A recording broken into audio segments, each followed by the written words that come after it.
I didn't slam the door, but I didn't close it soft either. 40th floor, fluorescent buzzing, that sour coffee smell from the break room floating down the hall like it always did.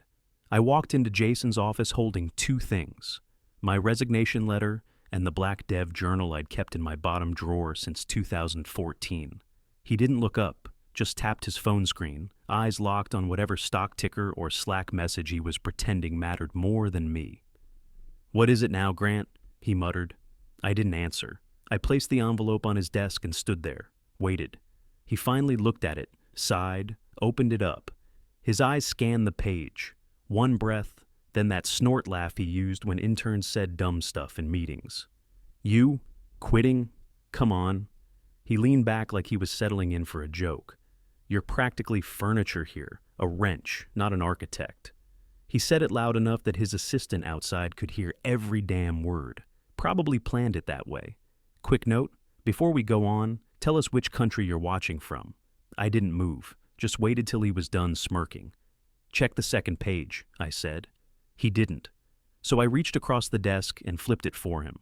There it was, a printed copy of the clause he signed himself, back in 2021, when he insisted all senior engineers put their names on architecture-level contributions. His idea, his signature, my code. "You remember that clause?" I said. "IP created off hours without override stays with the originator. Page 2 lists the core logic of the dynamic optimizer, with version timestamps. All mine." Jason blinked. Once, then looked back down. His face twitched. He picked up the paper like maybe if he read it again, it'd say something else. Something that didn't end with him cornered. "You're bluffing. In 3 weeks, your load balancer will be guessing." I turned and walked out. Not fast, not slow, just steady. The hallway was dead quiet. His assistant didn't say a word.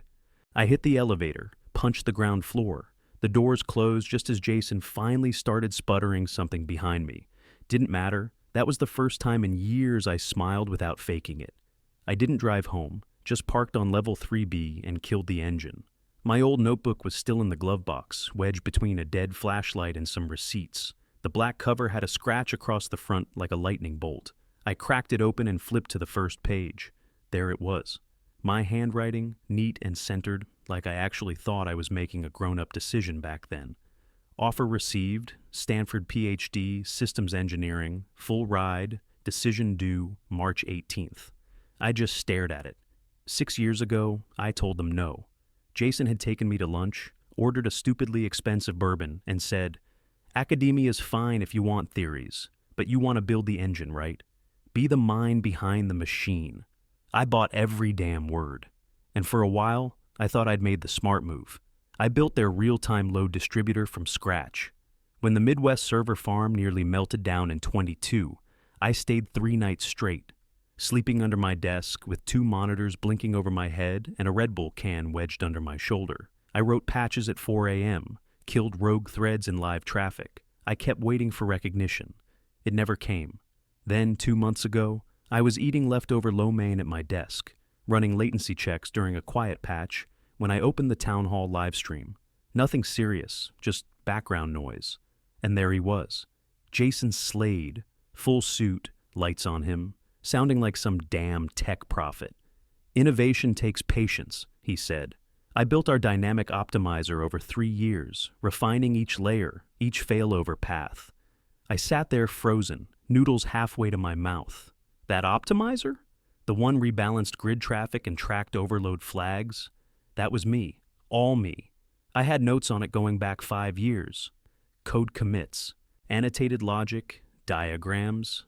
Jason just kept talking, smiling like he was describing his weekend hike, not rewriting my legacy. I didn't eat another bite, just pulled the hard drive from my backup dock and reopened the archive I hadn't touched in years.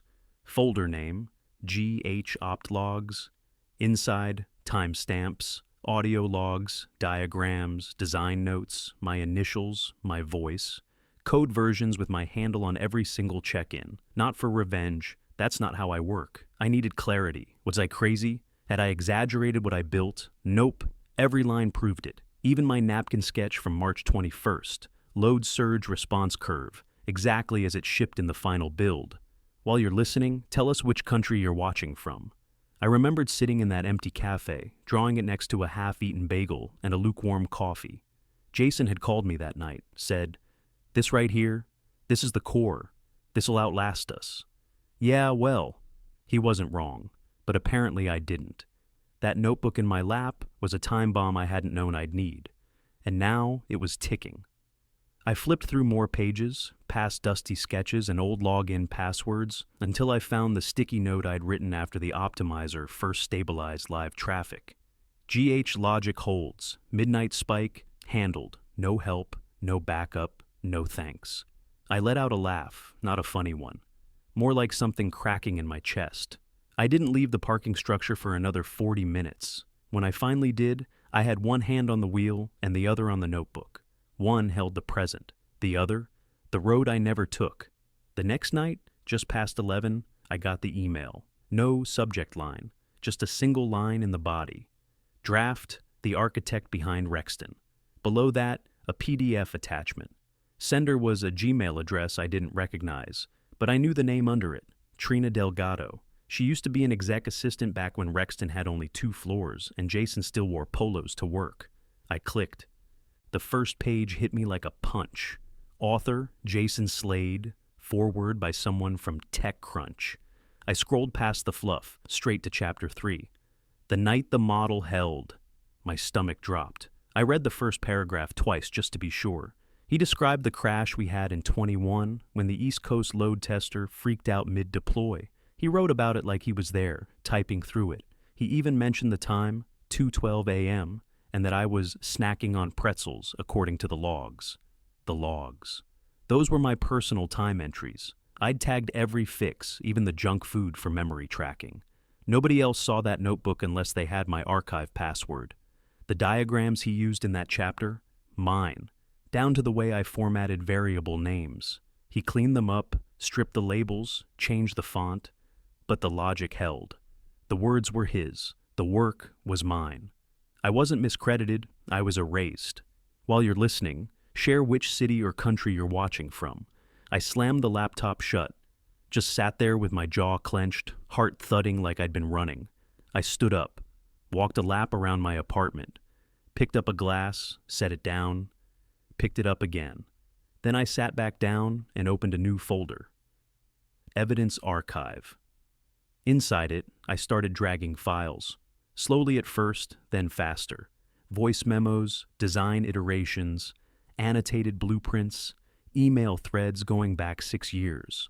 I rewatched old screen recordings of my debugger session during the model hold. Every click, every note, every single try again loop. I'd held back for years because I thought respect was earned, that if I kept my head down, people would notice. Screw that. This wasn't about respect anymore. It was about truth. I was in the middle of syncing my backups when I remembered something.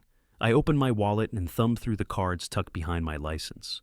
One of them was bent, faded, almost peeling at the corners. Alex Mendez, CTO, QuantaForge. He'd given it to me at a conference 3 years back, after a Q&A where I'd challenged his routing strategy in front of 200 people. We'd talked after. He said, "You think like someone who builds, not just fixes." Then he handed me the card and said, "If Rexton ever stops listening, call me." I never did, until now. I opened a blank email, no greeting, no subject. Typed one line. Still want the guy who built the optimizer? Attached the PDF from Jason's book. Nothing else. Then I hit send, didn't hesitate, didn't second guess. Whatever happened next, I wasn't staying quiet. Not another damn day. Alex replied before sunrise. Subject, yes. Body. Come in today. No strings, no suits. No logo, no signature block. Just straight to the point. By 8:15, I was pulling into QuantaForge's lot. No valet, no mirrored walls, no fake greenery choking the lobby like at Rexton. Just brushed steel signs, clean white tile, and quiet. Real quiet. Like the kind you get in a lab, not a showroom. A guy at the desk checked my name and waved me back without asking who I was meeting. I followed the hall until I saw Alex through the glass. Still the same. Shaved head, gray hoodie, tapping his pen against a coffee mug like it owed him money. He looked up as I walked in. Didn't smile, didn't shake my hand, just nodded toward the chair across from him and shut the laptop in front of him. "Didn't expect your email," he said. "I didn't expect that book," I replied, sitting down. He cracked his knuckles, opened a new laptop, and pushed it across the table toward me. "You rewired how we think about grid behavior. I never forgot that." I reached into my backpack and pulled out the USB, black, no label. "Here's everything," I said. "Voice notes, source files, internal drafts, all mine." He plugged it in. No small talk, no questions. While he reviewed, I watched the city through the window. I didn't know what I was waiting for. An explosion, maybe. A hard no. Some kind of doubt. But after 30 minutes, he closed the folder and leaned back. "You have enough here to blow their IP house down." Before I could respond, he opened a different file from his machine, rotated the screen toward me. "What's this?" I asked. He didn't blink. "Someone leaked this to me yesterday. Said it came from Voltrion's internal R&D line. It was a schematic, a near mirror of one I'd drawn by hand 3 years ago, a routing model I'd built but never implemented, my backup plan, the one I never even tested because Jason said it was too advanced for the market." My chest tightened. "That build never left my archive." Alex nodded. "I believe you." He pointed at the file. "They're launching it this fall, repackaged, renamed, but this is yours, and someone inside knows it. While you're listening, how's your day going, and where are you joining from?" I didn't say anything, just stared at it, my logic, my decision trees, the exact fallback chain I'd mapped out after the Texas spike in 22. Alex stood, pulled a manila folder from the cabinet behind him, and slid it across the table. "Here's an NDA and a job offer." I didn't move. He looked me dead in the eye. Title: Lead Systems Architect. Terms: Full autonomy.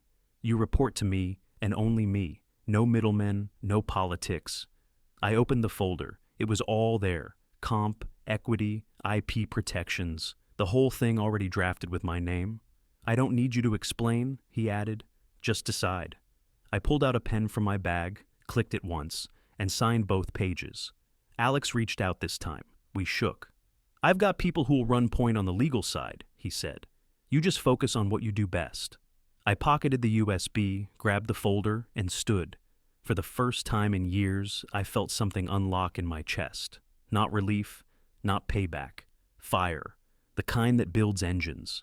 I was barely through my second coffee the next morning when the cease and desist landed in my inbox. Voltrion's legal team. Heavy letterhead. Over a dozen pages of boilerplate trash. They claimed I'd taken proprietary technology and design artifacts and violated confidentiality by engaging in direct competition. No intro, no negotiation, just corporate muscle. I scrolled past the fake pleasantries and went straight to reply. Attached one thing, the clause Jason signed back in 2021. Section 6.2, clear as glass. IP developed off hours, on personal equipment, without an executive override, remains the property of the originator. I highlighted that line in yellow before I sent it. 30 minutes later, Alex's in-house counsel pinged me through Signal. Guy named Ray, voice like he chewed rocks for breakfast. "This their move?" I asked. "We've seen this dance," he said. "They're bluffing." While we were still on the call, a new message hit my burner line. Unknown number, no greeting. Check Q2 logs. They're rewriting commit records. Signed, former legal, Voltrion. I didn't ask how they got my number. I just pulled up the commit database from last year. The dev tools hadn't changed much since I left. Same fake version control Jason loved. I ran a diff search across archive builds and version stamps. Found it under April 14th, 2024. My login, my machine signature, my metadata chain, the entire optimizer engine. Untouched. Down to the test variables I'd labeled with stupid abbreviations like GHOpt fail 2 and GOpt checkmate. Nobody would have known what those meant, but me. They hadn't changed a thing. They were just trying to bury it under backdated commits and repackaged notes. I zipped the folder, added SHA verifications, and forwarded the whole thing to Ray. He messaged back less than a minute later. "We move this week." No hesitation, no hand-wringing. "Before we go on, drop a comment with where you're watching from today." I didn't reply, just opened the author portal and loaded the template. Claim type, authorship dispute.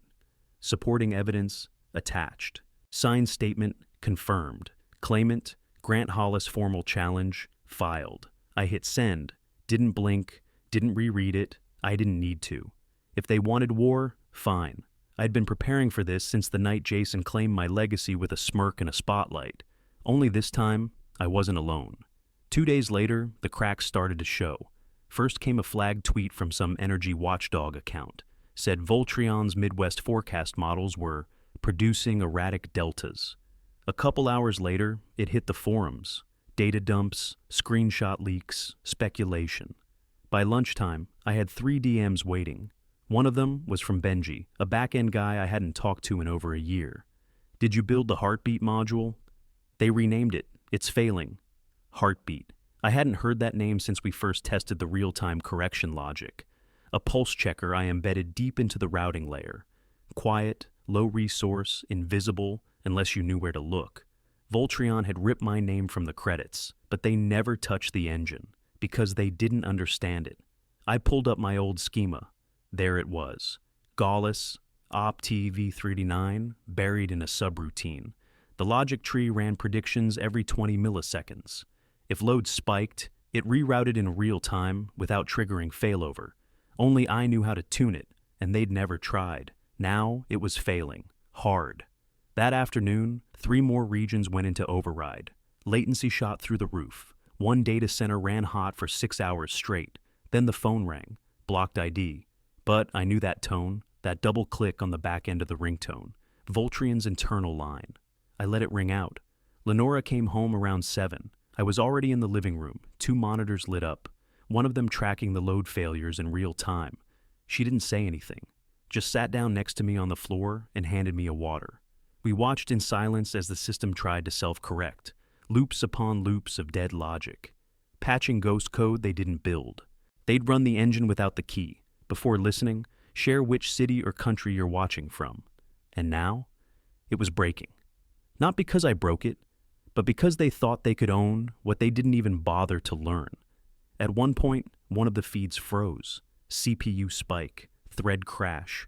I leaned in, zoomed on the debug line, still my tag, still my build. I didn't smile, didn't celebrate. This wasn't revenge, it was gravity. What they stole was now falling, and I wasn't under it anymore. The invite came the next morning. No sender name, just the Global Smart Systems Summit logo and a scannable VIP pass. No panel, no speaking slot, just a seat, 4th row, center left. No name tag. I wasn't planning to go. I didn't care about being seen, but I clicked accept. One day later, I was sliding into that 4th row seat at the Marriott Convention Center in downtown Denver. Lights dimmed, stage lit up with rotating graphics and overly dramatic synth music. Landon Slade took the stage like he owned it. Jason's nephew, new CTO of Voltrion, 28, full of caffeine and branding consultants. He'd been handed the keys and a script, and now he was here to sell a vision written by ghosts. His slides were slick. Animations, trend graphs, system uptime metrics with rounded corners and dramatic red-green toggles. But his voice cracked halfway through his first claim. Voltrion's dynamic load systems are built entirely in-house, he said, pacing too fast across the stage. Optimized by our core engineering team. Our convergent cycle logic adapts faster than legacy solutions. Buzzwords, all empty. He skipped over every technical layer, every real metric. Just surface flash. Then it happened. A guy near the back raised his hand. Looked like he was in his 40s. Lanyard read, Power Grid Soft. Didn't Grant Hollis build the optimizer core? Murmurs. All around me, people shifted in their seats. Landon blinked. Excuse me? Grant Hollis, the guy repeated. Wasn't he the principal logic architect behind the live failover model? Landon forced a chuckle. Well, Voltrion's success has always been team-based. Then another hand shot up, 2 rows from the front. What's your convergent cycle logic? That one hit. You could see it. His posture locked up. He stared like the guy had just asked him to recite P to the 1,000th digit. Well, Landon stammered, the logic layer uses dynamic predictions based on real-time grid friction factors and market pulse checks. Garbage, made-up phrases. Not even in the ballpark. Whispers filled the room. By the third question, something about control frequency variance, a man in a gray blazer stood up and walked out. Then a second. I stood too. Didn't say a word. Just walked past the other rows, straight out the side exit. Before we go on, drop a comment below with what you'd have asked Landon on that stage. Outside, the wind hit sharp, dry and cool, like the first deep breath after being underwater too long. I didn't look back. Didn't need to. Inside that room, the story had cracked wide open. Back at Quantiforge, I sat in a real office. Not a closet with a server rack or some windowless bullpen. A proper room. Sunlight poured in from the east side, coffee still hot on the desk, and my name stenciled on the frosted glass. Grant Hollis, Lead Systems, architect. The door was shut. The world was quiet. Legal had just submitted the patent challenge, full documentation, digital timestamps, backups, plus a schematic I'd written in black ink on a tear-out sheet from an old spiral notebook. My handwriting, my symbols, my date, circled 6/19/21. Ray called it bulletproof. I didn't argue. Then the real twist hit my inbox. Subject: you should see this. It was from Carter, one of the last good engineers left at Rexton. We used to debug over bad gas station tacos and code until 2 a.m. His message was short. They made me refile a patent last year with Jason's name on it. I still have the original draft. Your name's on top. He attached a scan. Clean, dated, signed. We dropped it straight into the case folder. That was the final crack. By Friday morning, the blogs caught wind. First, it was just fringe tech forums. Then came the headlines. Ghost engineer speaks out. Optimization lies unravel. Who really built Voltrion's core? I didn't grin or punch the air or throw some dramatic celebration. I just opened a blank design doc and typed GH Adaptive Logic, V1. A fresh start. Clean slate, no old fingerprints, no ghosts in the codebase. Untouched by theft. 2 days later, a letter showed up. Handwritten envelope, no return address. Inside, a single piece of paper. Jason's handwriting. You built the fire, I took the heat. No apology, no excuses, just that. I read it once, folded it in half, filed it in the back of my desk drawer under case archives. Not to remember him, just to mark the line where the lie finally ended. I hit save on the new system spec, looked out at the skyline. Nothing dramatic, no fireworks. But this time, my name was on the engine, and no one else was holding the keys.